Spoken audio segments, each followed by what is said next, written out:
via Jay and Seti Tenenbaum. No, not Jay and Seti. Jay Tenenbaum and Seti Gershberg. Thanks, Zach. I'm sorry.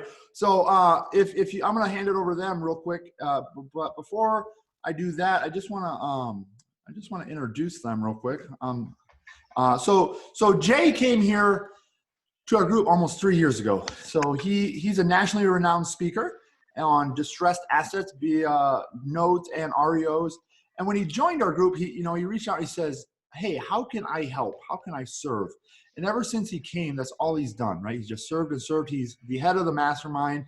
He's done over 350 plus deals, and he just helps everyone out. And it's absolutely fascinating what they have accomplished. And they're going to share some of that today inside of this virtual property tour. And then Seti Gershberg is another leader in the community that he's partnered with.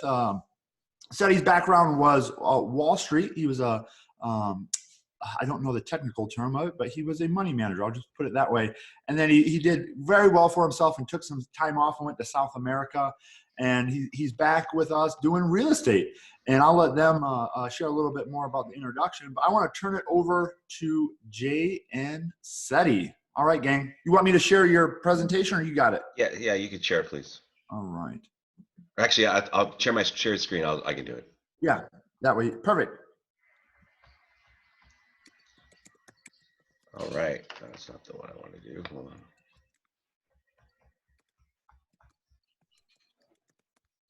Seti, take it away here in a second here. Well, first of all, I just want to say thank you, Zach, and thank you to the Alliance community and for everybody who got up on this Saturday morning to spend some time with us, learn about our phenomenal investment community, which has just been so lucrative for Jay and I and for many other people. Spend your time with us and learn about what we do. We've got a really nice presentation today. We're going to talk about a particular property that we're in the process of selling, and we're going to make some really good money on it. And the interesting thing about this property is that it was sold twice. So Jay made a killing on it, and then we made a double killing. So we'll talk to you about that and show you how we did it. And this is out of state, right? The property is in Ohio. Jay and I do all of our investing out of state. And then we're going to highlight some really successful people from our mastermind who recently took down some assets, and they're going to talk to you about how that happened. You know, one of the great features of what we do here in Alliance, and especially in the out-of-state mastermind, is that we bring deals to the table. We have deals, and there's more coming, and that makes it really exciting. You can see the screen, correct? I can see myself. We can't see your screen, Jay. Okay, hold on.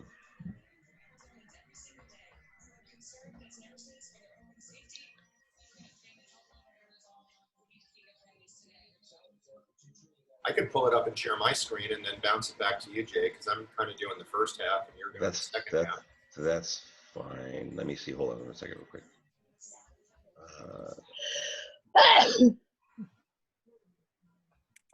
Bless you. Excuse me. Wearing a mask? All right, so I can shade Jay just so we can get this going. Or Can you see me now? nope. All right, go ahead and share then. All right, go ahead and share it.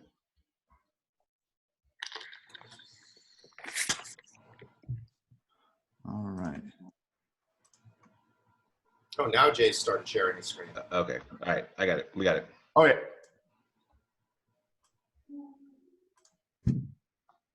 Take it away, Seti.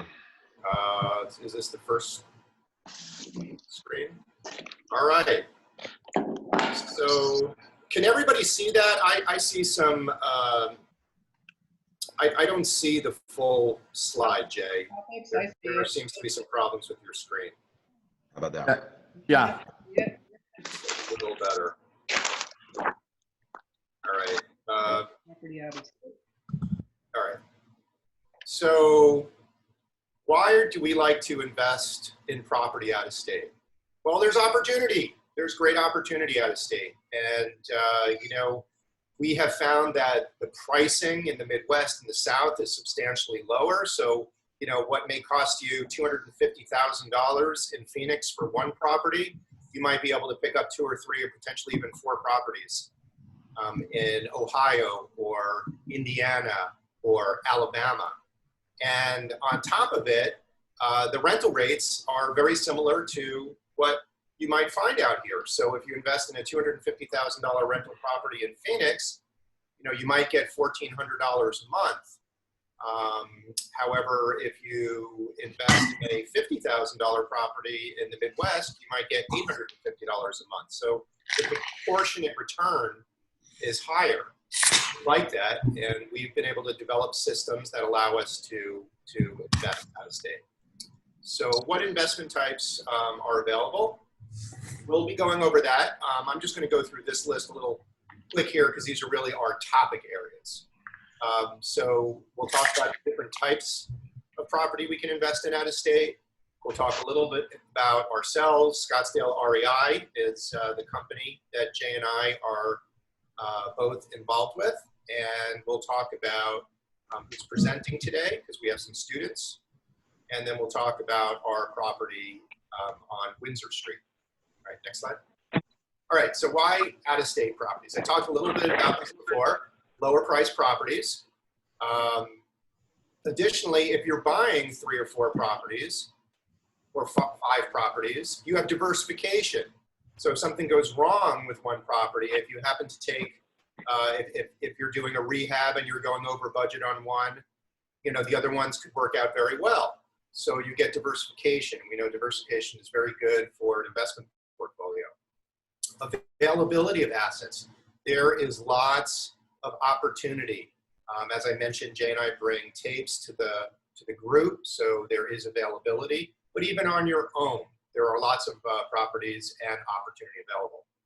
I mentioned earlier solid rental rates, and we have a systematic, proven approach. And I just want to point out that the house that you see there in the prior slide is a house that it's a triplex that we just finished completing in Cleveland and came out super nice. And yeah, we can go to the next slide. That's our contractor in truck in front. Yeah, if you need someone in Cleveland, you use Blake. So what are the opportunities? So there's all sorts of investments, notes, discounted mortgages.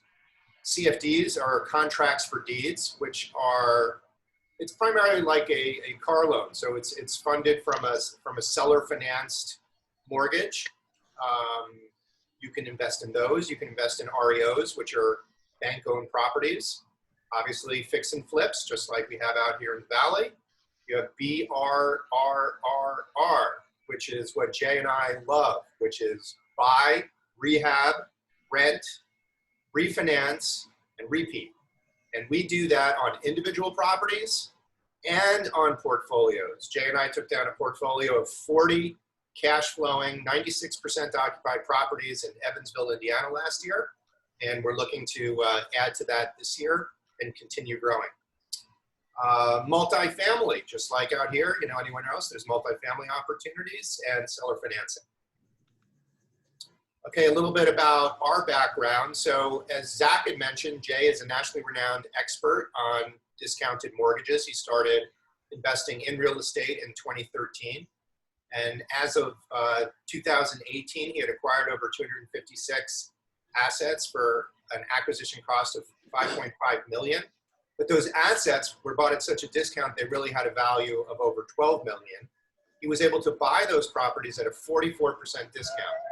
So I can't see everybody right now, but raise your hand if you would like to be able to buy properties at a 44% discount.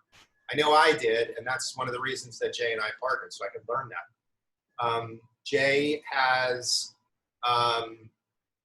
currently 80% of his portfolio in notes and 20% in property in 24 states. And then in 2018 to present, it had shifted a little bit. He and I have acquired, I think now it's up to about 77 assets with an acquisition cost of $2.6 million, value of, I know that number's low. It's probably over 4.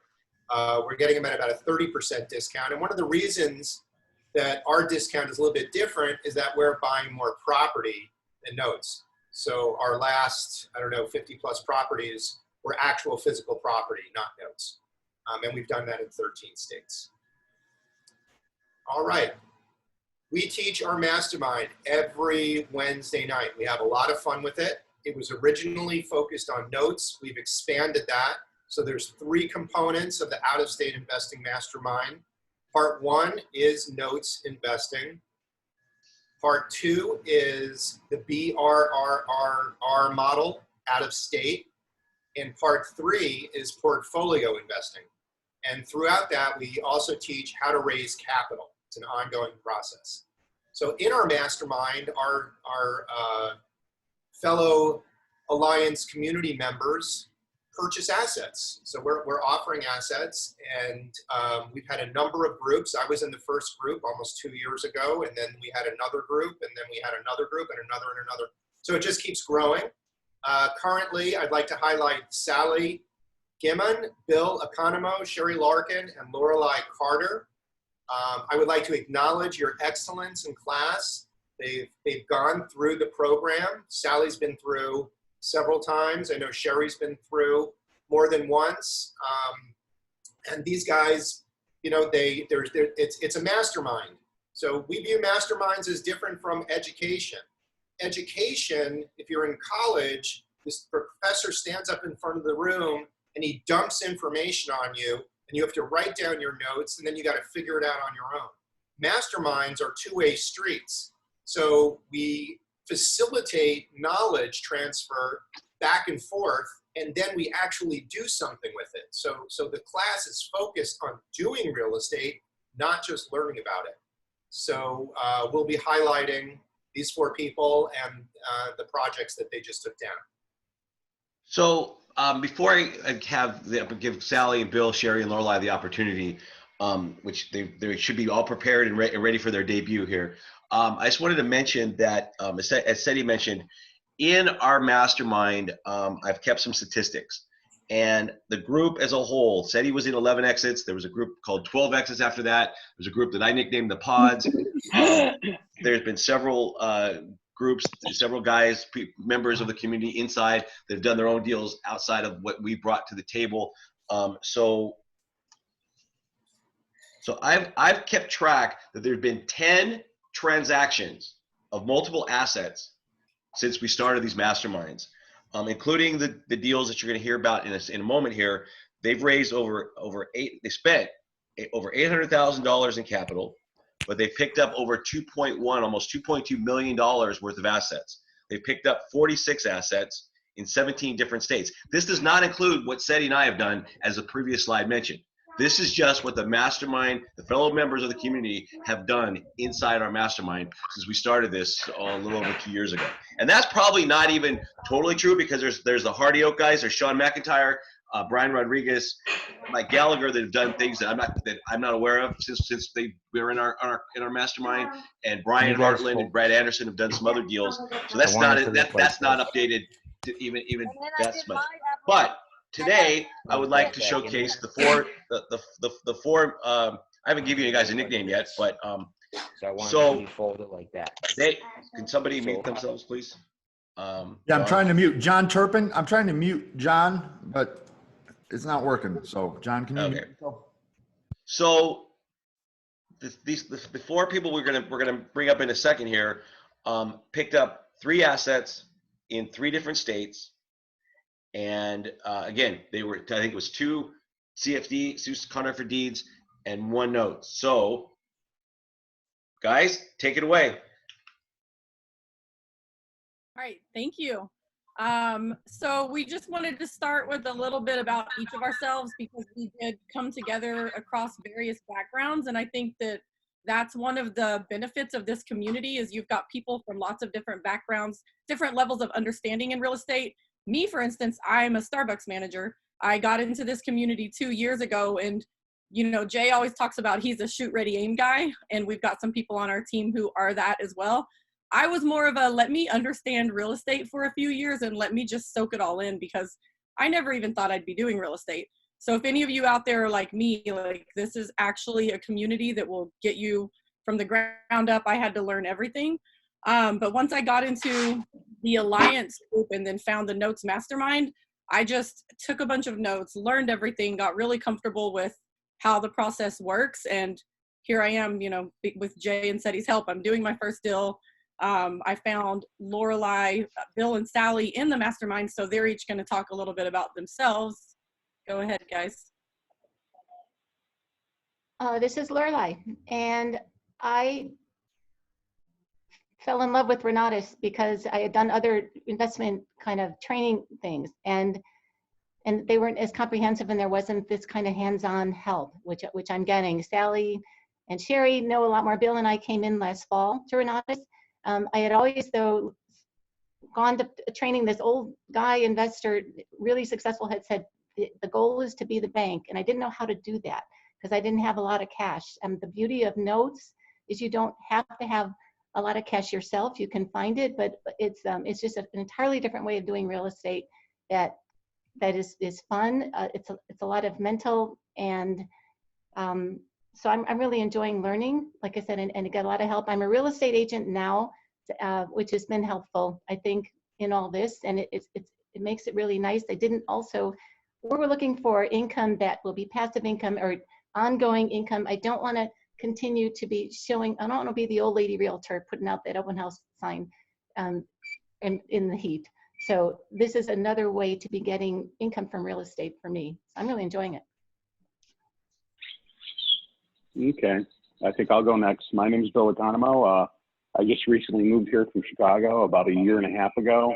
Lorelei was my real estate agent, and we always talked about getting into real estate business, and we finally made the plunge last fall. We bought a condo. We get into the Renatus community, and like she was saying, that the masterminds and the community is what convinced me to join. You know, looking for long-term passive income, looking to have fun. I want to retire from what I'm doing in the next 4 or 5 years. So I wanted to get something, build something. So when I go into retirement, I could get into real estate on the side and just keep myself busy and, you know, just keep my mind sharp. So that's pretty much it for now. Oh, I'm an engineer by trade with an MBA, and I'm the business manager for a wind and solar company in the area. So. Hi everyone, this is Sally Gibbon. I joined Renatus back in February of 2019, and by the end of this month, I'm going to have 10 notes, 4 in my name, 6 in partnerships. If you asked me this last February if I thought I could be half as successful as I am right now, I would say absolutely not. When I did my best year ever, my goal was to have 10 new notes by the end of 2020, and we're not even at June 30th, and I'm halfway there. So I have to thank everybody in the community. It's been a great experience.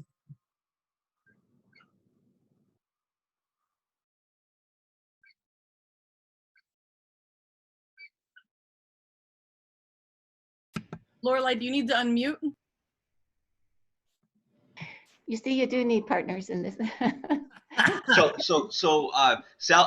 Sally's been involved in our mastermind for a little bit of time now, and just been killing it. In fact, Sally is a little shy. She's also closing on another deal on Monday.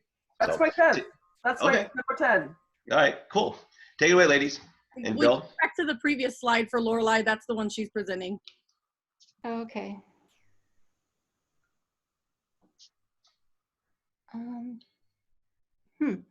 Are we going to the previous slide? My computer just froze. Hold on. Zach, you want to stop the share and take it away? You got it. Let me do that. All right. Welcome to entrepreneurism. You know what's going to happen. All right. Let me find the. All right. Can you guys see a big son. Is that, can you guys see it? Yeah. Got it. All right. Or like, do you want to tell him the name of the Keep property? going. That right. Yeah. Next one. Next slide. That's it. Okay, it's this one's in Macon, Georgia, 807 Peachtree. It's a 3-bedroom, 1-bath. It was built in 1890, which sounds so old living in Arizona, but we got this. This is a contract for deed. We thought it was performing, and it turns out that they hadn't paid in about 20 months. We lucked out in that I got a hold of an agent who works that area. So when you're doing these, it's not hard. There's so much online. You just look. I looked at Zillow, Realtor.com, different sites, and found someone who had a listing nearby. And I knew that if I called her, that she would be familiar with the area, and she wouldn't mind. It turns out she's 77 years old, has lived there 50 years, and was willing to drive by this home for us. I said, we don't know if it's occupied. She actually took pictures for us and sent them to us, and we saw there's a garbage can out front, which tells a lot. So that's very helpful. And we got this for 10.5, I believe. Hold on a second. That's correct. Yeah, and 10.5, and she's working with an investor who, she said, purchased one for 11,000, and she's putting it on the market for 140. There's another home that sold not too far away for 127. So we have some decisions to make. Jay, you've been fantastic with his contacts. They're so helpful. We'll know whom to call that can do some negotiating for us. Ideally, we get these people paying. Again, there's some room for negotiations. We might adjust their loan a bit, but we can keep them in the house. We have options. If we can't do that, we can even talk to this investor, see if he would like to partner with us and fix it up and sell, or sell it to him. Anyway, with notes, there are so many options available to you. So I'm really excited about this one. The pictures show the pictures are even nicer actually than these, which are kind of dark. So it's turning out real well, this one. So Lorelei, the monthly payment that you're inheriting, because you're buying the contract for deed, is only $191.41, and they haven't made that for 20 months. Now, while I'm usually a champion of keeping a borrower in a home, if the upside is really $100,000, maybe you got to be the big bad bank and say, look, dude, if you can't pay and reinstate, then I'm gonna have to get you out. In Georgia, on a contract for deed, it's just really getting possession back. It's a quicker process. You've got various options, as you said, but maybe the better option here is to say, if you can't pay, you don't get to play. I agree, because that payment's so low. It's at 10% interest. We can negotiate a little bit down from that, but you wonder, you just got to wonder if they've just been kind of skating and thinking they can live there for free, and once. Hey, they got the satellite. Because on a $191 payment, you really can't modify. If you're going to do a loan modification with a $191 payment, you really can't modify it and make any sense. We're going to modify it to $125. It doesn't make a whole lot of sense. You might want to go back and say, look, your contractual payment is $191. Okay, I'll reset your loan, maybe lower the interest rate or do something else, but I'm not really going to change the payment. Because again, when you're doing a loan modification or any kind of modification, what are the 4 things that you're modifying? The payment, the term, the interest rate, or the amount. Well, if you're going to have an issue that the current payment is so low, that's just probably, again, why I'm a champion of keeping people in their homes. This is probably one I wouldn't do. Just a suggestion. Thanks. Yeah, I know. I feel like maybe they just haven't been called out on this or not. But that's our next step. Figure that out. Zach, next slide.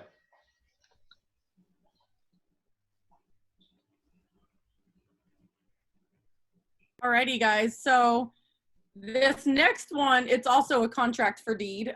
It's a beautiful house, really nice property. It's in Grand Rapids, Michigan, 3-bedroom, 1-bath. We took it down for $8,500, and the value of the home, this entire presentation was about, it was a prospectus to try to get an investor at the beginning of setting up all of these assets that we were looking at.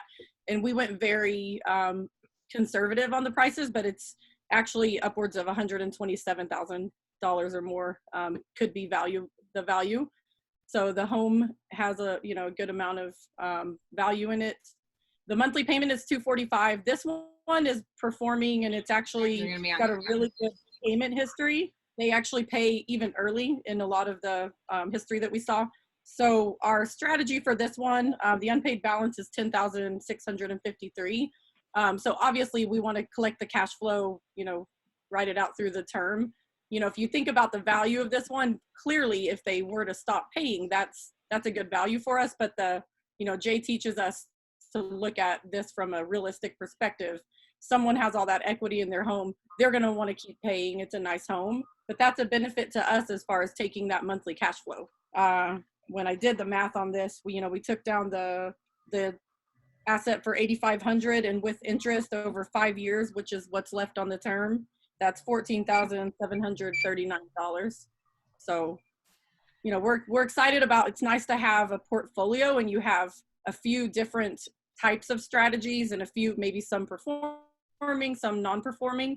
So this is a nice one for our first asset together that we can expect to get some cash flow, generate income on it right away. And your 30% ROI is if he pays for the next 4 years? Just well, it was actually based on the calculation that you taught us, just a simple ROI calculation. Okay, all right. Yeah, and there's a lot more potential than that in it. So just the continued payments is mailbox money right out the gate. There's nothing better than that. Next slide, Zach, please.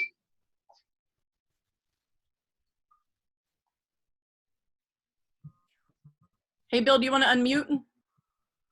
Oops, I had it on mute and somebody muted me. You're unmuted now, bro. Okay, this is the Sullivan property in St. Louis, Missouri. It's a 3-bedroom, 1-bath. It's a non-performing note. Right now, we're validating whether we're going to, we're looking at options to see if somebody's in there. My guess is that we're probably going to push to get the tenant out, because I've been doing a little bit of research in the area. Rents go for about $850 in that area.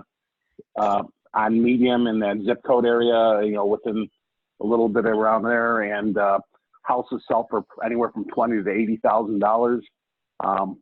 And what we bought this note for $5,5700. We faded it back from the $7,200 that's listed on this form, because they had, you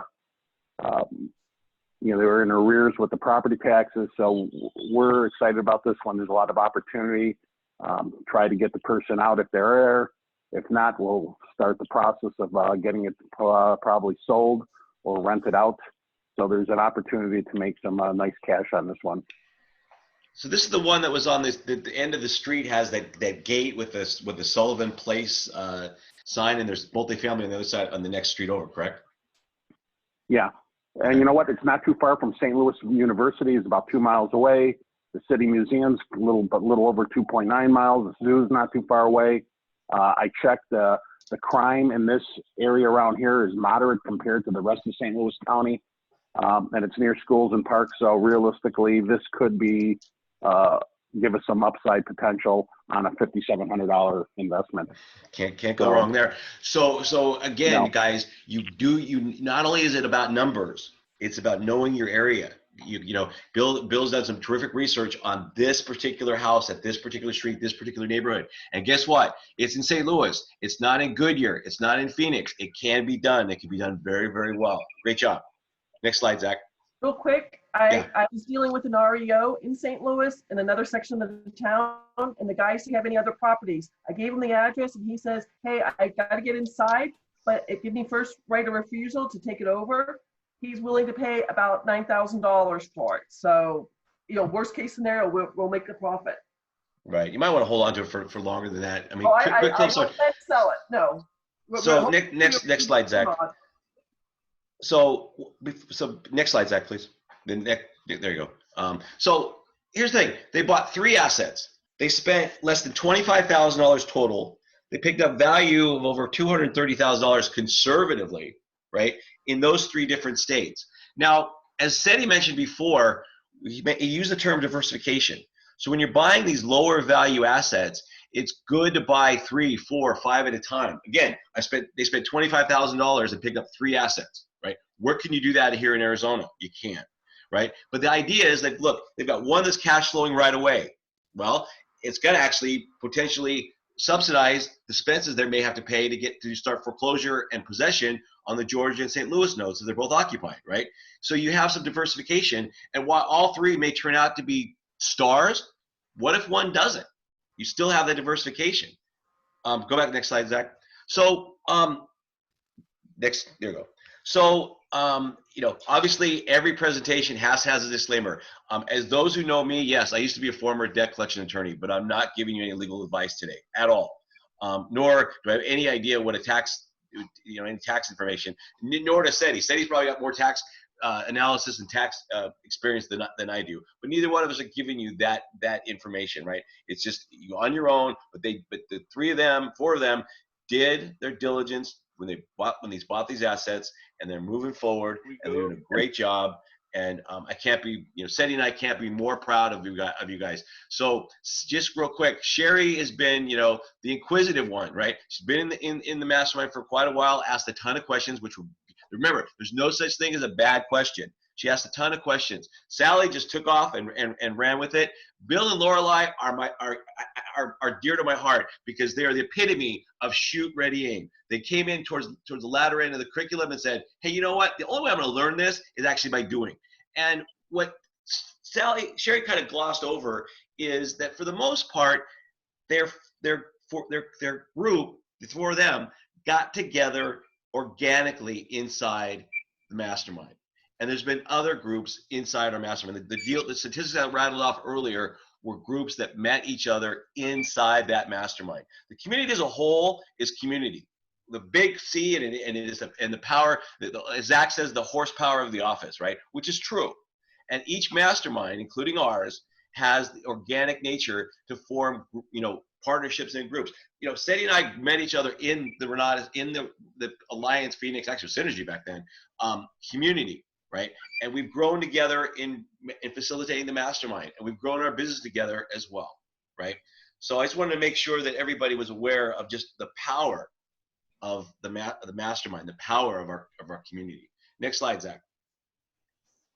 Now, if you can indulge me for a moment, I get to tell a story. My favorite part. I've been like when you do over 350 deals, people ask me, "What's your favorite story?" You know what my response is usually?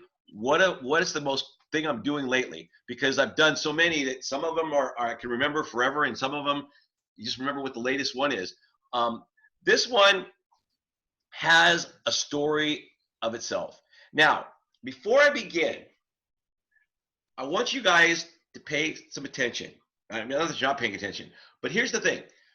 I want you, and at the end of the presentation, I want some audience participation. I want you guys to figure out how many different opportunities I've had actually to monetize this asset. Okay, I sat down last night in preparing for this morning and said, there's been a variety of things we've done. Not that things didn't work out, because you'll hear that in a second. Things evolve. Things evolve. But there were several different things that we've done here that I had the opportunity to make some money.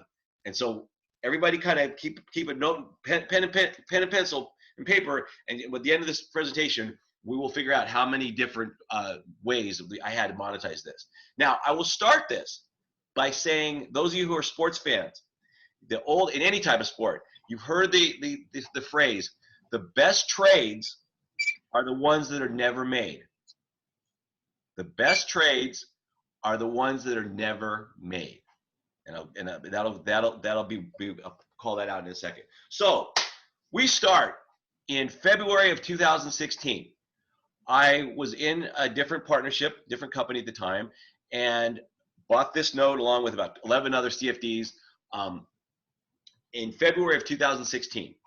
And I bought this particular asset for $39,000, which was a note at the time, $39,900 with a UPB of 125. As its value was around 50, the ARV was around 90. It was delinquent since March of 2014. What it was is this woman and her father owned property along that street, and they were all rentals. And for whatever reason, they weren't keeping up on this particular asset because they were current on other assets. This one, they were actually in foreclosure when I bought it. The tenant so they were in foreclosure when I bought it. Next slide, Zach.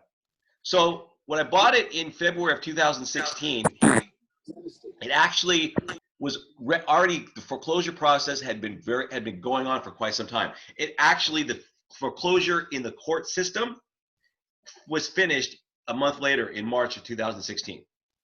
And it actually went to sheriff's sale in May of 2016. Now, when I went to the sheriff's sale, I didn't go to the sheriff's sale. I had my attorneys go to the sheriff's sale. Remember, I am the bank. I get to set, when you go to the auctions here in Phoenix, the auctions start with a minimum bid, correct? Well, I'm the bank. Guess who gets to set that minimum bid? Me, right? So go back to one slide, Zach, real quick. So I had an unpaid balance of $125,000 and a judgment for a little over that, right? So I could set the bid at 0 or up to the amount of my judgment, okay? I set it low. Why? Because one of the available exits to me was to just have it sold at the sheriff's sale. So I set it, I think, around $40,000, probably for something what I bought it for.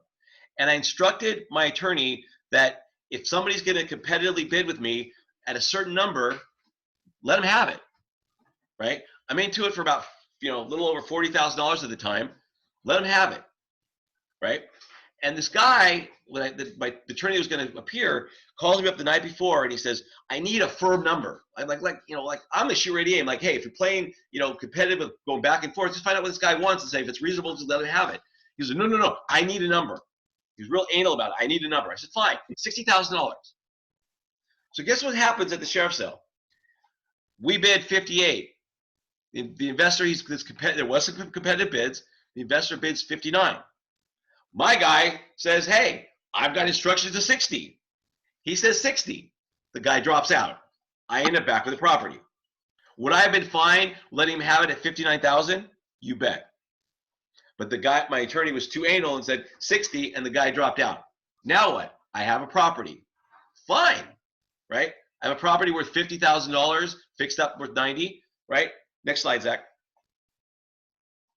So several months later, took a little while to actually get the sheriff's deed. I had to pay some money. My other investor had to pay some money to cure the taxes before the deed would be issued. Around May of that year, about May of 2017, I finally got in touch with the tenant.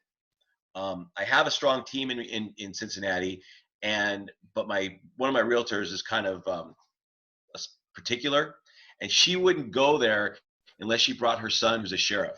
She didn't like the neighborhood, right? But I finally made contact with the tenant. Wonderful woman, right? She said her story was she was paying, it was a Section 8 property, but my borrower, who I just foreclosed on, had lost her Section 8 because she wasn't making the repairs that Section 8 required. Anyway, I'm making a connection with the tenant, and we decide she wanted to buy the property. So in September of 2017, we agree that she's going to buy the property from me for $70,000 on a contract for deed. She makes the $2,500 down payment. Actually, initially she was going to buy it conventionally. So she makes the down payment. We agree that she's going to pay $600 a month rent in the meantime, in the interim. And she goes and she starts working with a lender, but she's got some credit issues or whatever. So she just keeps paying rent. Okay. Never misses a rent payment. I ping her every once in a while, like, how's it going? Blah, blah, blah. I've never seen the house. And she's paid rent starting in September of 2017, $600 a month. All right.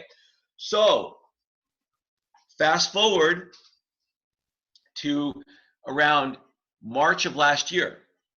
My investor got into some legal trouble with his real estate brokerage in Florida.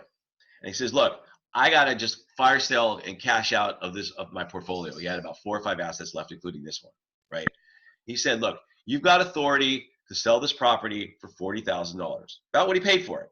Now, granted, he collected $10,000 since September of 17 to March of 19, right?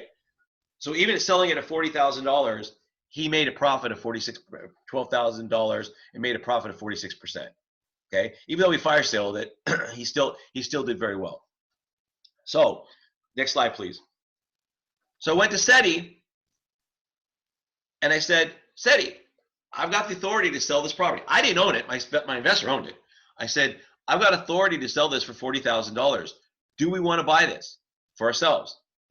What does SETI say? SETI, what did you say? Yes. Resounding yes, right? He goes, $40,000. It's paying $600 a month in rent. Why not? And if she ever decides to follow through and sell it, and we sell it for 70 grand, bonus, right? And from this time, she's been trying to get a loan conventionally. Then we were gonna, then I prepared a contract for deed, and I was gonna sell it to her for $70,000 on a contract for deed. Then she says, my brother wants to do this. So I prepared a contract for her brother at $70,000. All this time, those contracts aren't getting signed back, but I'm still getting my $600 a month rent. So SETI and I buy this in March of 19, and the $600 a month rent just keeps continually coming in. And she hasn't made May's payment yet, but I haven't asked her for it. So as of the end of last month, we're still working together. And she says, you know what? I have loan approval. You have conventional loan approval? That's great. So by this time, we've got, as SETI mentioned, we're refinancing our portfolio. So we get an appraisal of $120,000. Well, I don't know that $120,000 appraisal is really accurate. And there is some foundation, because this appraisal was 120, subject to some foundation structure issues, which she confirmed that she already has an estimate about 15 grand. So we agree on $80,000. Escrow is already, the contract's already signed, escrow is already opened, and we're supposed to close the end of this month. Now, let me back up a second. We're talking about how many different opportunities they have to sell this thing, right? So before my other investor asked me to just sell the property to another investor, even with a tenant in there, my other realtor listed it. We didn't, that it was still tenant occupied, so I don't think we ever showed it or anything like that. The other thing was, SETI and I have mentioned at time, there's an online platform called Roofstock, which sells, which is an online platform that promotes turnkey rental properties. I went to Roofstock and said, hey, are you interested in putting this one on your platform? And all this time until about 2 months ago, she's paying this rent on an oral lease, because I never really got down to putting a written lease together, because she was going to buy the property. So Roofstock said, well, you don't have a written lease. We need written leases, and we need rent over $650. So Roofstock didn't want it. Okay. So fast forward to now, and we've got it sold for $80,000. And again, we bought it for 40, and we haven't spent, it's all been positive cash flow ever since. Next slide. And that, ladies and gentlemen, is what we have this morning. Now, let's take some questions, and then we're going to go back to whoever's been keeping score on how many opportunities that I had on this asset. Sid, do you have any? Zach, do you have any questions? No, so I don't want people coming off mute, because that'll be hard to manage. So if you do have questions, put them in the comments, and then it'll be a lot easier for us to manage. I don't see any questions there right now, but I'll keep an eye on and let you know. Zach, Okay. there is a question there right now from Mike, and he's asking about potential exit strategies. Oh, Mike Lima. Okay, yeah, he just put potential exit strategies. Okay, I didn't know that was a question. Yeah, so Mike, are you talking potential exit strategies on the house they just did, or could you be a little bit more specific?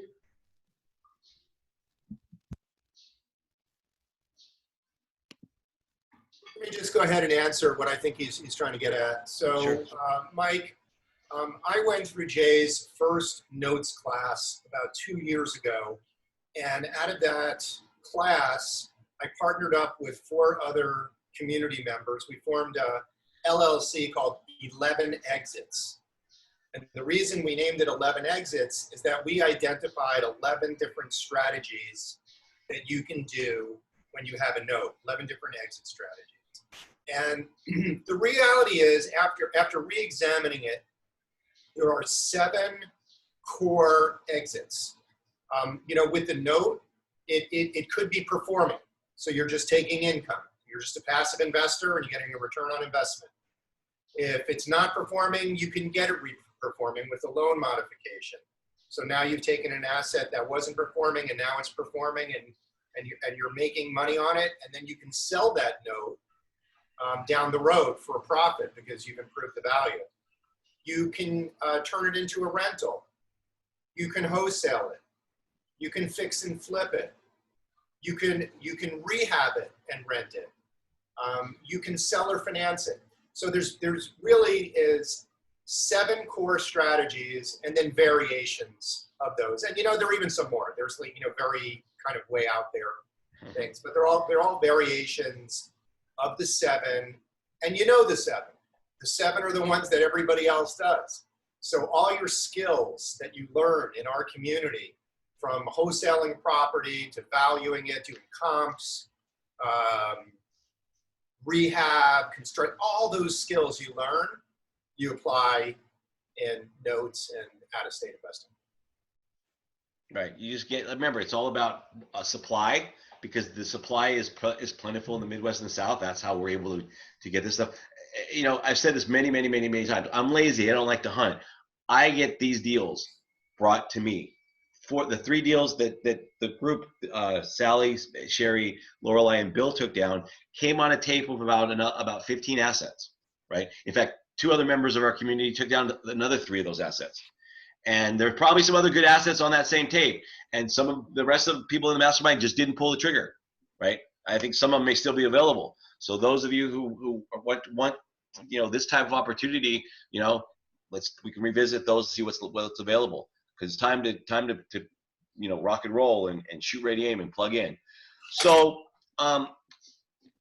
going back, okay, so how many people, and you can chime in on chat, how many people think there was one available exit strategy on this particular house in Cincinnati?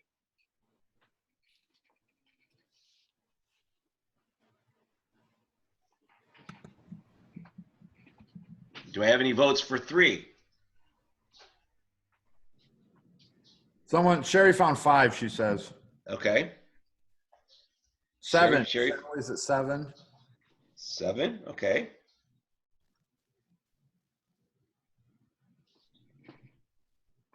I did. While they're in our mastermind, I did not give them the cheat sheet here. Cool. Sally, tell me what's 7.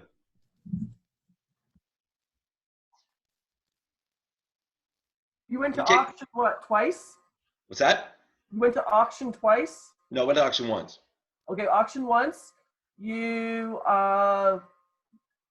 you bought the house. You refied the finance. She got off of Section 8. You redo it again, and then you sold it for $40,000.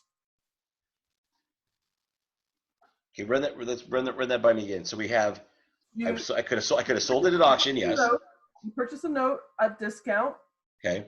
That's not the exit. But I own the note. Okay, that's okay. My starting point. Could have sold it at auction. Yes. Sold it at auction, bought it back. That's 2. Okay. You remodified the loan with the woman in the house who was Section 8. I just got her to rent it. Yeah. She was paying for it. You refied with her. You sold it for $40,000. I walked away from part of it, but yeah, there were a whole bunch of them. Sorry. Okay, I came up with 8, but only 6 that I actually had an opportunity. And here's so the first thing is, like I said, the best trade is the ones that never made. What if I would have sold this house? Would have sold the sheriff's sale for $59,000? Yeah, I would have made money, right? But for $1,000, I ended up back with the house, right? So I could have gotten out of it in the first instance, selling at the sheriff's sale. You're right. We put it up. We listed it for sale for a brief time period, right? With a tenant in there. That's 2, right? We put it on roof stock. That's 3. I rented it from the entire time I took it back.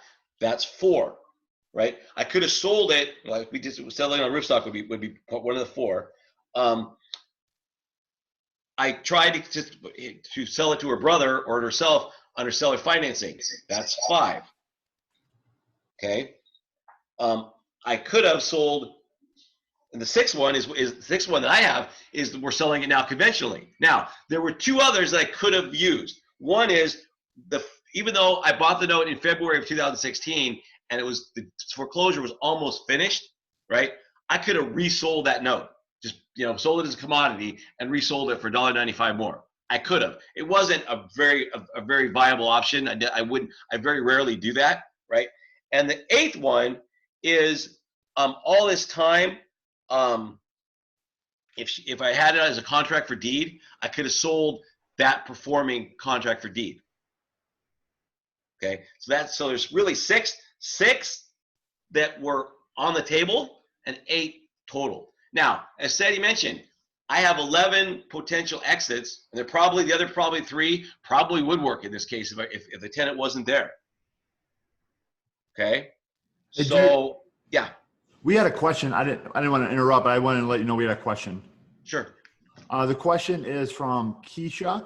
Explain the maturity and remaining months. How does that affect the sale? The sale of okay. So if I understand the question, I bought the property. I bought the note. Remember, I bought the piece of paper in February of 2016. It was already in foreclosure. I was the bank. I was just inheriting the foreclosure. Okay, so I didn't have to start all over when I bought it. All right. When it went to sale, okay, so in a judicial state, unlike Arizona, when the foreclosure is finished in the court system, you get a judgment. The judgment is for the amount of the unpaid principal balance, all the arrearages, late fees, attorney's fees, unless you're Michigan, and other stuff. So you end up with a money judgment and a decree that you can foreclose on the property. Money judgment is whatever the unpaid balance is. It's usually way more than what the unpaid balance is, right? And that's by judgment. When I go to sale, right, I end up, remember, let's say I set it minimum bid, it's 40. And when I bid competitively with another investor and I bid 60 and he walked away, the sheriff decreed that this property was now sold at auction for $60,000. Who was the winning bidder? Me. So now my $100 and some thousand judgment became compressed into the $60,000 decree by the sheriff. Now, in those states, if I really wanted to, I have a deficiency. Well, I couldn't now because I'm selling for 80, but I could. I could take that judgment, right, for 120,000, and if I took it back at 60, I got a deficiency balance against that borrower for 60,000. I could go find her and go foreclose on, or I couldn't foreclose. I could sue her civilly for another 60,000, and then attach any other property that she owns. Right? I don't necessarily do it because there's just so many ways to monetize the asset I have. Right? So that's kind of where. So once the unpaid balance, whatever, gets compressed into the judgment, and then once it goes to the sheriff, I get the deed. So now I own the prop. Now it becomes from a note to a property. Love it. And if any other questions, put them on there. Kevin Close had a question on seller financing. I think that was a question on an exit strategy. Yeah, put them in the comments. Jay or let me talk about seller financing for a minute. Yeah. So as remember, the tenant came when I started communicating with the tenant between May and September of 17. She wanted to buy the house and get a loan conventionally, right? But she had some credit issues and some stuff, and she was working with a lender and all that.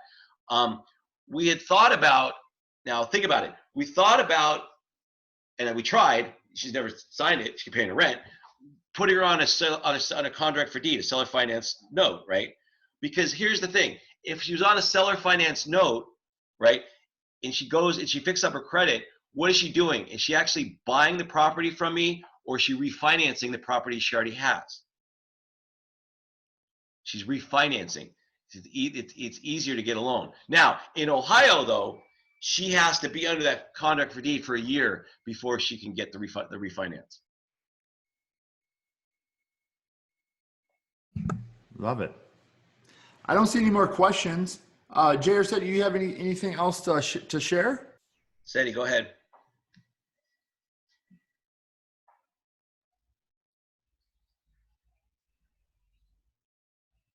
We can't hear you, Seti.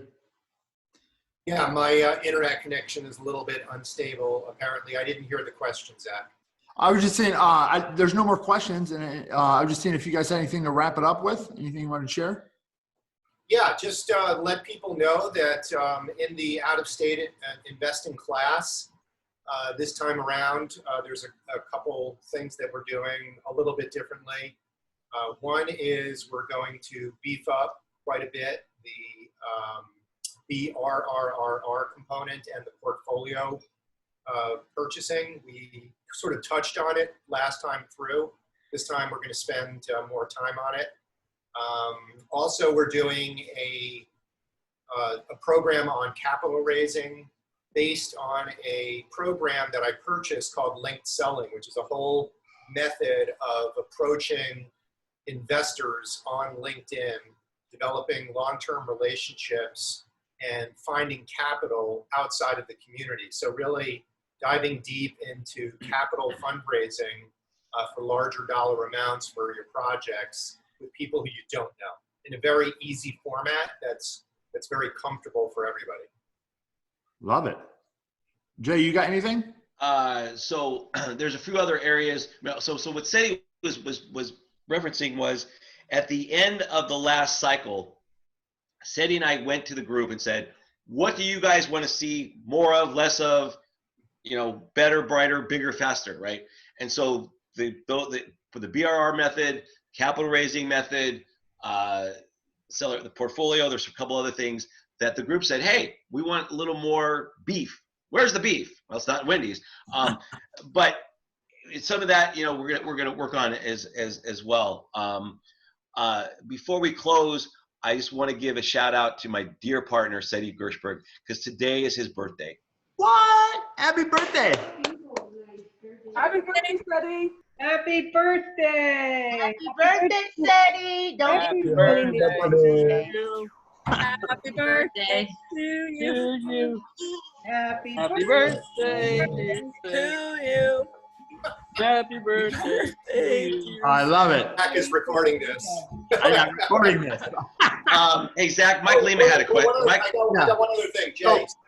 So yes. Hey guys, we have a program called Deal Days that we've been trying to roll out for quite some time, which is basically us bringing more deals to the community.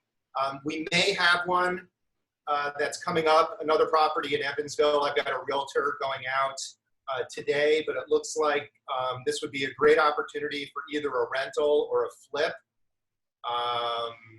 And if anybody has an interest in investing in that, then reach out to. Let's bring it to the Thursday morning call that we do. Yeah, I've just got to make sure that the numbers work out. The preliminaries look pretty good, and that's why we've got the realtor going out today to give us a BPO on the as-is and the ARV. Rama, it's not my birthday, it's Seti's. My birthday's not till July. But thank you. Anyway, Mike Lima had a question, Zach. Yeah, Mike. So Mike, I saw that. Mike asked, "Are you able to share the remaining notes that may be able to purchase from the tape or from other sources?" I would say, reach out to us and let's have a conversation. What that would look like inside of there. Absolutely. Right. I bring him to the mastermind. So if you're in our notes mastermind, and I've also been doing him on the Thursday. What do we decide to call Thursdays? It's the morning that I do the webinar. J Day. I don't know. We call it J Day. So yeah, I want to wrap. Are you guys done? Yes. Yes. All right. Well, thank you for being here on your birthday, Seti. And here's what I would say. We're gonna go. Right. Here's what I would say to that is that's the level of commitment that this takes, right? I mean, I've never missed a meeting unless I've been out of the country on vacation. I've been doing this for 7 years, and this is fantastic. So I just want to share a little bit about our group real quick. So we have other masterminds. We're doing fix and flips. We're doing wholesale masterminds. We're doing multifamily. I would call it multifamily commercial masterminds. And whatever's wanted and or needed in the market right now is what we'll do as a mastermind, and Jay's actually responsible for that. We're just firing up a money mastermind, right? Julian Rubel is a hard money lender in our group. He's firing that up in the next month or so. We're still trying to figure that out. And there's just so much to offer here, right? We, like Jay was saying, Brandon Miller and I and Jay and a bunch of other people, we have a daily call, 8 a.m. to 9 a.m. every Monday through Friday, Monday, Tuesday, Wednesday, Thursday, Friday. It has about 35 to 40 people on it, and we're raising money. We're putting deals together. We're analyzing things, and it's absolutely fantastic. So if you want to know more about what we're doing, I want to invite you back to Wednesday.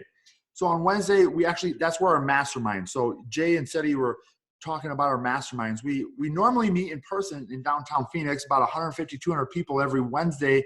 But given what's going on in the world, we're on Zoom, and it's awesome because we can have more people from all over the country join us.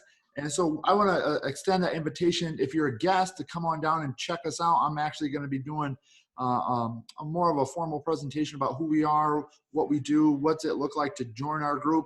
And then you're going to get to experience what it looks like to be in a mastermind, right? So our mastermind leaders, they'll come in, they'll introduce themselves, share about what they're doing, and then they'll break out into their masterminds, right? We have Zoom rooms, and then you'll spend the night the evening with me, and I'll go over that. And then I have a fantastic training on all these different ways to do real estate, not only the out-of-state note stuff, but all the other strategies. So we want to extend that invitation.